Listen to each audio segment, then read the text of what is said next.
Welcome to the Decide Your Legacy podcast, helping individuals and businesses unleash their potential. Join us every episode as host Adam Gragg discusses what is holding us back and how to find hope for moving forward.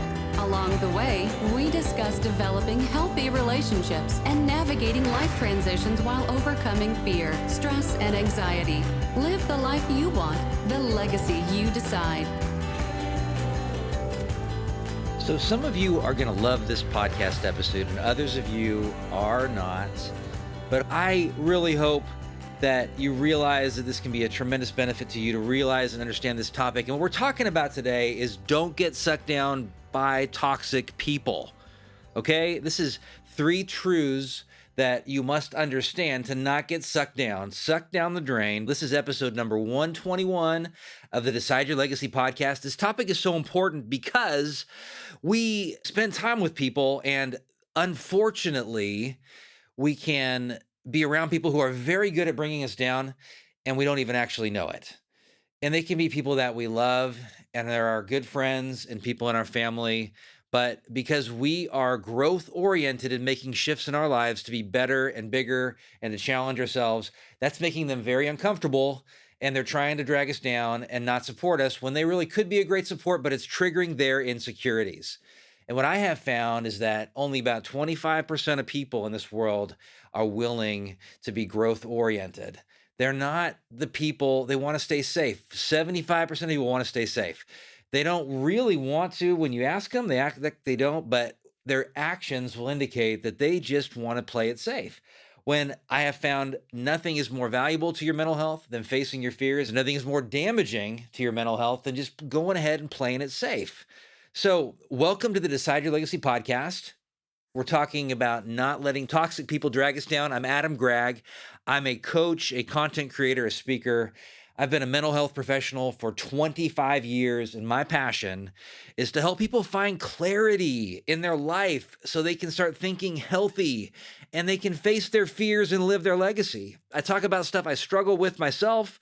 I don't have this all figured out. I'm a fellow traveler, and I'm on this amazing journey called life. It's discouraging to try and make strides in your life, only to find out that people are trying to drag you down who you would expect would support you. So as I do every episode, I want to share something uncomfortable that I did. One uncomfortable thing that I have done is I decided to, I've decided to do a number of uncomfortable things, but one of them, it may not seem that uncomfortable, but I'm not sleeping with any digital content in my room any longer. So it's only a solid, old school, very loud alarm clock. And yes, I did sleep through. So I didn't actually turn it on once because I was just getting used to this alarm clock and I ended up sleeping in. That did happen. So that was a risk that I took. One risk I took was to share a compliment with somebody I didn't know in a restaurant. Awkward, but really good, really positive. Trying to be a good finder and do things that are scaring me.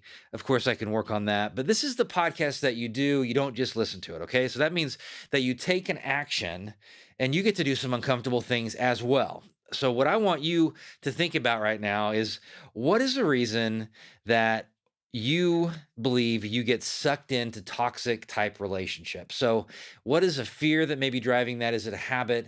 Is it a fear of missing out? Is it not wanting to let somebody down? Is it that you feel as if you'll be rejected by somebody if you have boundaries? What is it? And then for a little bonuses, who might be somebody in your life that you probably should have more boundaries with because they're kind of toxic as well. So people are both healthy and unhealthy.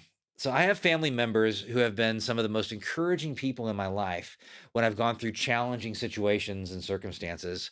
And they've also been some of the most discouraging people in my life in other situations. So people can be both healthy and unhealthy. All right. They can be toxic and not toxic. And what I find is that people become toxic when they're not aware of how they're thinking and feeling in the moment, and they're being reactive. If I am not in a good place, then I'm more apt to getting sucked into other people and their drama. All right. If I am not healthy myself, if I'm not working in good habits into my life, if I'm not making sure that I have boundaries, if I'm not keeping commitments to myself, then I'm more apt to give other people the power to be toxic in my life. I get irritated with people because I do the same thing myself. But how do we know if somebody is toxic? Well, I think there's a lot of different ways. but people that are complainers consistently, or they say they're going to do something, they don't follow through. So they say they want to read more, yet they don't read more. Or they say they want to deal with their drinking problem, that they never attend AA meetings. They say they want to get in better shape, yet they never put on workout shoes or running shoes or go to the gym. They just talk. They talk a big game, but they don't do anything. They say they want to get healthy and eat healthier, but they still eat crap, They don't want help. I want to see people that take action. I get irritated by that. I get irritated with myself. So the truth number one for you to grasp is recognize that you are toxic. We are all toxic. We all have bad days. Some of us are stuck in consistently doing toxic things, and we have for a long period of time. Others, not so much. So we want to figure out ways to recognize in ourselves how we aren't taking responsibility for our own behavior, how we are being defensive in situations where we could take ownership, how we're resisting accountability rather than accepting it and being grateful for it, how we're being negative and we're not finding the good in other people, and we're being critical and we're not actually recognizing it, and how we do that consistently. Yet we are being that negative, dramatic person, stirring up drama, spreading gossip, as described in the Gospels. I don't know the exact scripture verse, but don't take the speck out of your brother's eye when you got a plank in your own eye. So look at yourself first. If I get irritated, like I was the other day, I saw somebody on their phone at the pool with their family, and it looked like other people wanted to interact with them. And I had this really judgmental thought, like, look at them, they're just sitting on their phone, and their kids are playing in the pool, and all they're doing is, their husband's next to them, wanted to talk, it looked like, or their whoever it was. I'm assuming it was husband. And that was my judgmental comments in my mind. And it may or may not have been accurate that they were on their phone and neglecting their family. I don't know. But it sure felt easy for me to criticize them. And I have to work on myself first. If I do, then I'm not going to be so angry and irritated. If I look at what I can work on, I had my friend Doug challenge me on the content in Shatterproof Yourself, saying to me, well, why aren't you practicing this yourself? Because I was going over these 7 steps to a giant leap in your mental health that I was challenging clients to apply. And he was saying, well, you're not doing this stuff yourself. Some of it, you're not yourself. So I absolutely can be judgmental and be critical of other people and not want to look at it myself, because it's easier to look at somebody else and say, well, they're doing this wrong, and to not look at myself. It's uncomfortable to look at myself, to step back from my own life and say, well, I'm having thoughts that aren't healthy, and I have habits that aren't good, and I'm spreading trash about people when I could be really focusing on something that's really good about my life and being grateful or doing something productive. And I don't feel like I'm spreading trash about people all the time, but I mean, that's the thing, is what am I doing that's not really healthy in my life? So if you want to work on this is an action that I would challenge you to take, because action's so important. So ask a friend who's been around you significant amount of time what they have noticed, because you guys have had multiple interactions together. So somebody you've had multiple interactions with. It could be a sibling. It could be somebody you work with. It could be maybe not a best friend, but someone that's been around you. And ask them what are the unhealthy habits or tendencies that they recognize in you. It takes some vulnerability to do that. What could I work on? And listen and ask them for examples, not in a defensive way. Ask them for more information, and even ask them, what else could I work on? And then ask them potentially for suggestions that they might have. And they might not have any, but they're giving you some valuable information. And it's going to be vulnerable on their part to be honest with you about what you could work on, and then take it seriously. Take yourself seriously, and take what they share with you seriously. People don't take themselves seriously. They don't prioritize themselves and their own self-care and the boundaries they first of all have with themselves, by getting up on time and going to bed on time and following through with self-care and taking care of their mind and their emotions and their spiritual health. And they don't follow through and keep boundaries with other people as well. So if you grasp this first truth, that you are toxic and that we are toxic, we have tendencies to be toxic, which can shift so quickly, because I can be in a state of mind where I'm thinking, this world is negative and people are untrustworthy and they're going to hurt me, and I don't want to really spend any time being hopeful about my future because it's so negative. And then I read a book or an article, or I listen to a podcast, I talk to a friend, it's encouraging and hopeful, and then all of a sudden I'm excited about my future. and I'm excited about people, and I'm excited about what's next and giving back and being a light in the world. And it's that quick shift that happens that gave me that change from being toxic to being healthy and inspiring. It's that quick. So if you grasp that truth that you're toxic and you can change it, then you can grasp the second truth, which is that other people are toxic. Yes, other people are toxic too. And you can start because you recognize yourself and you're observing yourself. You're able to name that you're not being healthy, you're being overly dramatic. You're getting stuck in negativity, you're being critical, then you become an observer of other people as well. And it's much better to be an observer of the drama that's going on than to be a participant in the drama. So, in a couple of weeks, my daughter and I are going to New York City. We're going to see some Broadway shows. I know she wants to see Hamilton, and I want to see the Book of Mormon because it sounds like it's funny and creative and interesting. But if you have any other comments on other shows I might like in New York City, we're going to DC, New York City, and then we're going to go to Montreal. And I'm excited about that too, Quebec as well. So be an observer of other people's unhealth. And how do you know if somebody's unhealthy? You get a gut feeling that this is drama and they're talking out of emotion, not rationality. You're getting a gut feeling that they're stuck in negativity and it's a cycle, or they're stuck in the past and they're not willing to see how it's impacting their day-to-day interactions. It's this intuitive sense that somebody is not in a great spot. Can they move from that spot to a better spot? Yes, they can. And they're much more apt to doing that if you don't get consumed by their toxicity and you have boundaries with it. So when somebody is a taker and not a creator is going to be giving life to other people. If you're a creator, you're very good at seeing someone else's potential and pointing it out to them and showing them the opportunities that they have ahead in their life. You're not taking and utilizing their giftings for your own benefit. You're willing to give and be generous. One way you know is if someone's curious about your life or if they're simply asking and looking for opportunities for you to feed into them, and everything is about them. And if they can't really listen, that's showing you where their state of mind is right now, where their place is right now. They're not necessarily going to stay there forever, but that's where they are right now. People that are consistently avoidant of difficult topics or intimate topics or talking about things that are deeper. People that are consumed with any kind of addictive habit all day, every day. So consumed with watching cable news, consumed with work. I mean, that's not a good thing if it's consuming, but they could have something like a healthy hobby that they get consumed by and for a period of time. You know, it's all or nothing sort of thing. They don't have the boundaries with it. So you're recognizing that they're trying to pull you into their own drama. And the thing about that is it's very frequent that I see as a mental health professional that somebody will do something toxic that they know is not helpful for them because they've been there before, than doing the next right thing, which could help them get to that next level in their life. So they don't want to grow. You want to grow, but they want to pull you down where they're comfortable. So they are not facing their own stuff, and that addiction is helping them not have to face their own stuff, whether it's dealing with their past, whether it's dealing with their mindset, whether it's taking a risk in their life to build a new relationship, romance, build better relationships with their kids, their spouse, whatever that next great thing is in their life. They don't want to do it. They want to pull you down as well. Some illustrations of this.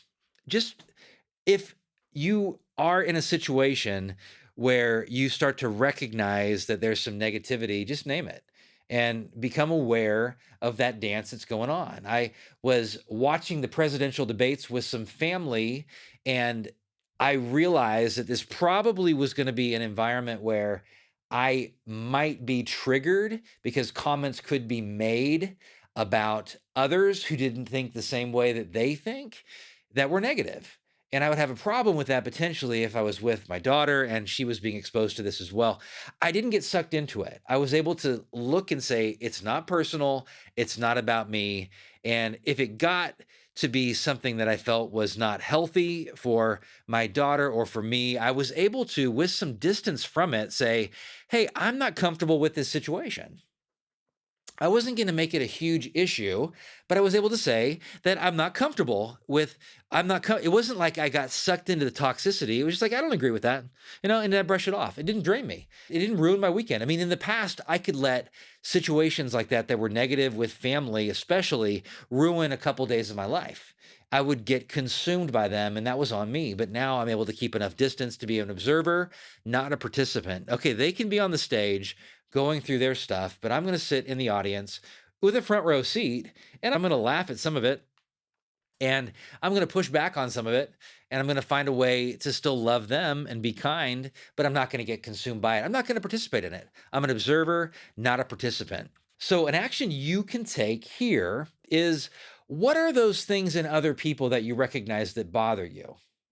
Be aware of what they might be. Are you noticing that you have some coworkers that tend to find the negative much quicker than the positive? Are you noticing that you have some close friends that tend to avoid those difficult conversations or the difficult circumstances in their life, and it's starting to get to you? You're recognizing it. Are you recognizing that there are people that infringe on your boundaries and don't respect the fact that you have set up a boundary, but they keep pushing and they keep pushing, not in a polite, respectful type way. It's in an emotional, disrespectful type way, which that isn't healthy. Are you going to be aware and do something about it? Because once you become aware of it, then you can start changing it, not by just never talking to the person again. But for me, it's, I love these people. It's not an issue being around them, but I'm going to have real boundaries with them. And you can say something that is corrective or that is disagreeing with their perspective and not let it bring you down. You can really love somebody and care about them and want the best for them, and also point out some things that are inconsistent in their life because you want the best for them and you want the best for your company and you want the best for your team. And that's just fine. Today I had to tell an employee about something that I was just talking about punctuality and had to point out some inconsistency that I had seen. And I was positive about it. I made it and set the tone where I didn't feel like it was a huge deal, but I wanted to make sure it was known that this kind of behavior throws other people off. We don't start the day on the same footing when everybody is on time versus somebody being late. And eventually, there's consequences to that as an employer that are going to be different than with a friend. I have some more leverage there as well because I'm the leader, and it's my responsibility to make sure the team is functioning appropriately. Here's a way you can work on these first two truths and the final one, which I'm going to share with you in just a moment. The third truth regarding not getting sucked down by toxic people in your life. Okay. The thing I want you to recognize is you can hit the link to Shatterproof Yourself. These are 7 small steps to a giant leap in your mental health. This is a brief video and workbook, and it's content that I've developed over 25 years working with clients, thousands of clients. I have worked with over 3,000 clients at this point in my career, 25 years doing this. And this is a process that I take clients through, and a process you can go through only if you sign up. You're going to gain information, inspiration. You're going to be inspired to take action. There's a 4-page worksheet. It has actions you can take that will be inspiring for you if you take them. And you're only going to get it by hitting the link to Shatterproof Yourself. Check it out. And if you have grasped those first 2 truths, that you are toxic and that others are toxic, and then you're going to be able to grasp this third truth. By the way, and this 7 steps to a giant leap in your mental health is going to help you with this third truth as well, because it's something you can put some attention on to focus on healthy things. So the third truth for you to grasp is your attention is your property. All right, I first heard this expressed in a very succinct, inspiring way by Dan Sullivan, the founder of The Strategic Coach. I've been very inspired by his books and by him and his life. Overall, really cool guy. I'd love to meet him. I've thought about this concept for many years because it's so empowering to recognize at times in my life that when I'm down and discouraged and I'm getting sucked into drama, I'm not valuing my own focus. That I have the ability at any moment to choose what I'm going to focus on. I can be in a most horrific situation, and I've had very difficult situations in my life where all my attention can go towards this betrayal. All my attention can go towards this abandonment or this traumatic situation or this difficult legal situation or this difficult career situation. But in those moments when all my attention can be, and it's tempting to be drawn towards that thing because of my ego, because its job is to keep me safe. But because of that, I'm tempted to be sucked into anything that can be self-protection, but I still have the will to step out and talk to a good friend about what I'm going through and get a different perspective on it, to read a book and understand and get a different perspective on it, to spend some time praying, to go be around good people at church or good friends in a small group that I've been a part of for 20 years. I still have the ability to focus my attention. Your attention is your most valuable asset, and you can start taking it back. People talk about time management, but I don't like that term, time management. I like the term attention management, because I can time block and it can be effective. And I like that skill. I like being able to time block. So I have an hour for preparation for a presentation, or I have a half an hour for preparing for a client, or I have a half day to prepare for some kind of a event, a workshop potentially that I have in my job, in my career. And when I time block, I'm thinking, well, I blocked this out for this activity, but I don't necessarily have to even do it because my time's blocked out. But no one's gonna know. No one's gonna know whether I'm really focusing on preparing. I'm in my office, man, and I have my door shut, and who's gonna know? But if I think attention management, then that limited attention that I have. Now, that's how you know what someone's values are. It's what they pay attention to the most. If somebody says they love their family, yet they pay more attention to the stock market and the golf course and their business, then you may wonder really what they love the most. For where your attention is, there your heart goes. There's your value system. Things are reflected by that. So your attention goes to those things that you find valuable. You can channel your attention, and you may not be acting like your attention is actually your asset. You may be acting like it's someone else's asset, because people in marketing and marketers and businesses and corporations, they know and they believe that your attention is their asset. I recently finished a book called No Rules Rules by Reed Hastings, and it's a great book. It's about Netflix and the management philosophy at Netflix. And Reed Hastings is the co-founder of Netflix, and he co-authors it. Excellent book. I thought it was really great at times, because I thought, well, I'm not a huge fan of a lot of the content on Netflix, because I believe that some of these technology companies, their number one objective is to get as much attention from a consumer as possible, regardless of the consequences to that person's life. Any consideration to the fact with algorithms and with marketing strategies, and that some of that may not be moral. I'm not a subscriber of Netflix for this reason, because I find that people, and I've seen people, and I can get consumed, and I have been consumed at times in my life with binge watching TV, and I don't want the temptation. Now, I do want to have Netflix, and I may subscribe to Netflix again. And I would recommend the book to people that want to learn some really great management skills.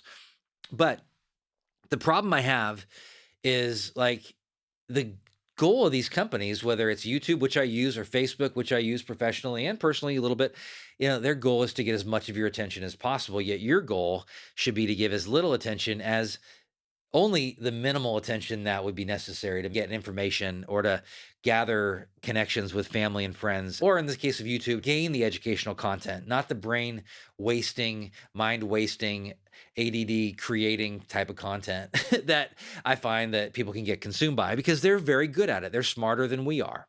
So we want to be very careful. And so if you can realize that they're playing off of your fears, and what is the fear? I mean, the fears that I see people having oftentimes are fear of missing out. It can be fear of being embarrassed by not knowing what is being consumed or not being a part of these social networks. It can be fear of not being in the know. It can be being uninformed. You don't know. So you're not staying attached to the news enough. Then you think that maybe you'll be in danger if you don't watch the news enough. And I do believe I can get all the news that I need in 15 minutes. And it's because I'm selective and try to be selective. I'm not saying I don't have bad days. I can certainly get consumed, and it depends on what's going on in the news, because I did get consumed in watching commentary on the last presidential debate, and I didn't feel like that was bad. I mean, it felt like it was fine. It was just educational. It wasn't like I was abusing it, but more than I would have normally. But I believe you can get all that you need to know in 15 minutes, and I would challenge you to try to do so. So your attention is your property. And if you own it, you're going to start getting angry about it. Emerson sent me a screenshot, my daughter, who's 17 and a half, of her phone, and it had about 2 hours of screen time on it. And she was really proud. She took a screenshot of that screen. And I said, wow, that's awesome, because that was really good for her. And it would be good for me. Hate to say it. I'm trying to work on that, but it would be good for me to be 2 hours as well, which is really what my goal is, spend her 2 hours every day. But I was really proud of her. I asked her, what did you do today to get it under 2 hours? And she said, well, she had read this book, and she had been doing some writing on that day as well. She had been reading Wuthering Heights, and she had been writing a story as well. And then she talked to me about it, and she said, and I asked her what it was about. She said it was a true crime or a crime drama thing. And she really did a great job. We had a great conversation about it, but I could just tell how her mind was clear. I could just tell how she was feeling more confident in herself and more inspired, because she hadn't been on social media and comparing herself and feeling like she was going to miss out if she wasn't on Snapchat and hearing these things and learning information. So what I would like to challenge you to do is to start getting angry about your attention, and to realize that it can bring you down. And if you don't want to get consumed by toxic stuff, let's just own our attention with toxic people, and to know that it's your attention. You have free will. Their lack of boundaries and lack of discipline and their toxicity and negativity is not something you have to be consumed by. I am convinced that you can be around toxic people and learn how to not let them bring you down.